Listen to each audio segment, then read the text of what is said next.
پس بدن کے جس عضو پر کوئی زخم ہوتا ہے یا اس کو کاٹا جاتا ہے یا وہ جل جاتا ہے تو اس سے تکلیف اس وجہ سے پہنچتی ہے کہ روح کو اور زندگی کو اس حصہ بدن سے تعلق ہے، اس تعلق کی وجہ سے اس عضو کے ذریعے سے روح پر اثر پہنچتا ہے اور روح سارے بدن میں پھیلی ہوتی ہے، تو ہر عضو میں اس کا بہت تھوڑا سا حصہ اثر کیے ہوئے ہے، اور جتنا حصہ اس عضو میں ہے اسی کے بقدر روح کو تکلیف پہنچتی ہے جو بہت تھوڑا سا حصہ ہے، لیکن جو تکلیف اعضاء کے بجائے براہ راست ساری روح کو پہنچے جو موت کے وقت ہوتی ہے اس کا اندازہ اسی سے ہو سکتا ہے کہ کتنی ہوگی، اس لیے کہ موت براہ راست ساری روح کو کھینچتی ہے جو بدن کے سارے اعضاء میں پھیلی ہوئی ہے۔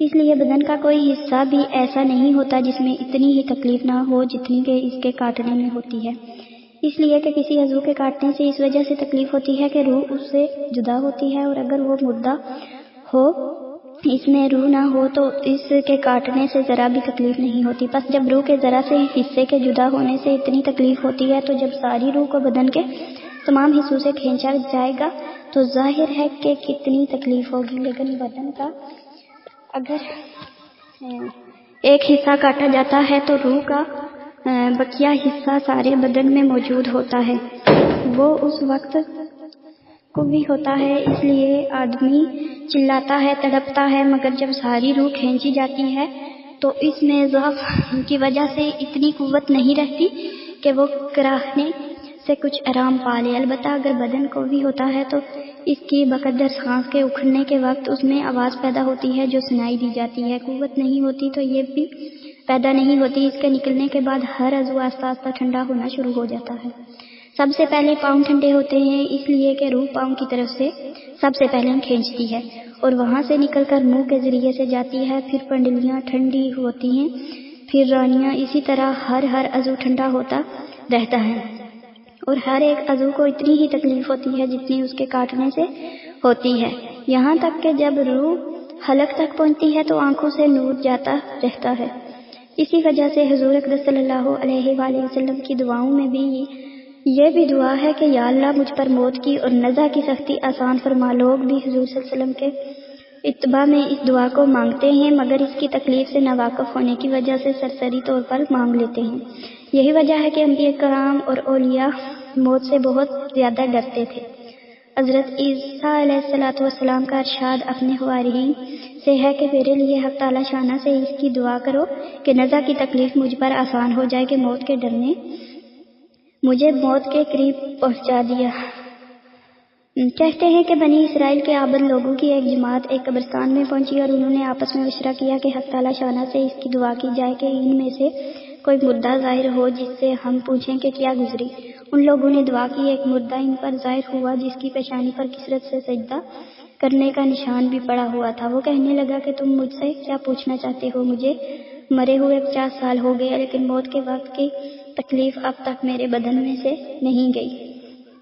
ایک حدیث میں حضور صلی اللہ علیہ وآلہ وسلم کا ارشاد ہے کہ یا اللہ تو روح کو پٹھوں سے، ہڈیوں سے اور انگلیوں میں سے نکالتا ہے، مجھ پر موت کی سختی آسان کرتے۔ حضرت حسن فرماتے ہیں کہ حضور صلی اللہ علیہ وسلم نے ایک مرتبہ موت کی سختی کا ذکر فرمایا اور یہ ارشاد فرمایا کہ اتنی تکلیف ہوتی ہے کہ جتنی کہ 300 جگہ تلوار کی کاٹ سے ہوتی ہے۔ حضرت علی کرم اللہ وجہہ پر جب ترغیب دیتے تو فرماتے کہ اگر تم قتل نہ کیے گئے تو بستروں پر مرو گے، قسم ہے اس ذات کی جس کے قبضے میں میری جان ہے کہ 1000 جگہ تلوار کی کاٹ سے مرنے کی تکلیف زیادہ سخت ہے۔ ہمیں یہ بات پہنچتی ہے کہ مردوں کو قیامت میں اٹھنے تک موت کی تکلیف کا محسوس ہوتا رہتا ہے، کہ موت دنیا اور آخرت کی سب تکلیفوں سے زیادہ سخت ہے، وہ آرا چلا دینے سے زیادہ سخت ہے، وہ کینچیوں سے قطر دینے سے زیادہ سخت ہے، وہ دیگ میں پکا دینے سے زیادہ سخت ہے۔ اگر مردے قبر سے اٹھ کر مرنے کی تکلیف بتائیں تو کوئی شخص بھی دنیا میں لذت سے وقت نہیں گزار سکتا، میٹھی نیند اس کو نہیں آ سکتی۔ کہتے ہیں کہ حضرت موسیٰ علیہ السلام کا جب وصال ہوا تو حق تعالی شانہ نے دریافت فرمایا کہ موت کو کیسا پایا۔ انہوں نے عرض کیا کہ میں اپنی جان کو ایسا دیکھ رہا تھا جیسے زندہ چڑیا کو اس طرح آگ پر بھونا جا رہا ہو کہ اس کی جان نکلتی ہو، نہ اڑنے کی کوئی صورت ہو۔ ایک اور روایت میں ہے کہ ایسی حالت تھی جیسا کہ زندہ بکری کی کھال اتاری جا رہی ہے۔ حضرت عائشہ فرماتی ہیں کہ جب حضور اکرم صلی اللہ علیہ وسلم کا وصال ہو رہا تھا تو پانی سے بھرا ہوا پیالہ حضور صلی اللہ علیہ وسلم کے قریب رکھا ہوا تھا۔ حضور اکرم صلی اللہ علیہ وسلم بار بار اپنے مبارک ہاتھ کو پیالے میں ڈالتے اور پھر منہ پر ملتے اور فرماتے تھے، یا اللہ نزا کی سختی پر میری مدد فرما۔ حضرت عمر نے حضرت کعب سے دریافت کیا کہ موت کی کیفیت بیان کرو۔ انہوں نے عرض کیا کہ امیر المومنین، جس طرح ایک کانٹے دار ٹہنی کو آدمی کے اندر داخل کر دیا جاتا ہے جس کے ساتھ بدن کا ہر جز لپٹ جائے، پھر ایک دم اس کو کھینچ لیا جائے، اسی طرح جان کھینچی جاتی ہے۔ یہ سب تو نزا کی مختصر کیفیت تھی۔ ان سب کے علاوہ ملک الموت اور اس کے مددگار فرشتوں کی صورتوں کا ایک خوف ایک مستقل مرحلہ ہے۔ جس صورت پر وہ گناہگاروں کی جان نکالتے ہیں وہ ایسی ڈراؤنی صورت ہوتی ہے کہ کوئی سے کوئی آدمی بھی اس کے دیکھنے کی طاقت نہیں رکھتا۔ حضرت ابراہیم علیہ السلام نے ملک الموت سے فرمایا کہ تم جس صورت پر فاجر لوگوں کی جان نکالتے ہو وہ مجھے دکھاؤ۔ انہوں نے عرض کی کہ آپ اس کا تحمل نہ فرما سکیں گے۔ حضرت ابراہیم علیہ السلام نے فرمایا کہ نہیں، میں تحمل کر لوں گا۔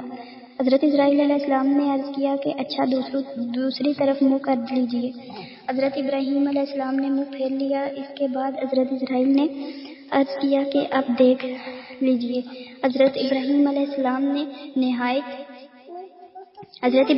السلام نے جب اوپر دیکھا تو ایک نہایت کالا آدمی، دیو کی شکل، بال بہت بڑے بڑے کھڑے ہوئے، نہایت سخت بدبو، کالے کپڑے، اس کے منہ سے ناک سے آگ کی لپٹیں نکل رہی ہیں۔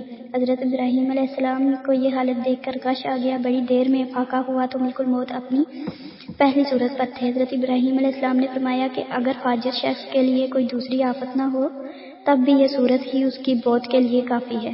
یہ فاجروں کا حال ہے، لیکن اللہ کے متی بندوں کی روح نکالنے کے وقت وہ نہایت ہی بہترین صورت میں ہوتے ہیں۔ حضرت ابراہیم علیہ السلام ہی سے یہ نقل کیا گیا کہ انہوں نے ملک الموت سے فرمایا کہ مجھے اس ہیبت کو بھی دکھاؤ، تو انہوں نے دیکھا کہ ایک نہایت خوبصورت جوان نہایت نفیس لباس میں پہنے ہوئے خوشبو میں مہکتی ہوئی سامنے ہے۔ حضرت ابراہیم علیہ السلام نے فرمایا کہ مومن کے لیے اگر مرتے وقت اس صورت کے علاوہ کوئی بھی فرحت کی چیز نہ ہو تو یہ بھی کافی ہے۔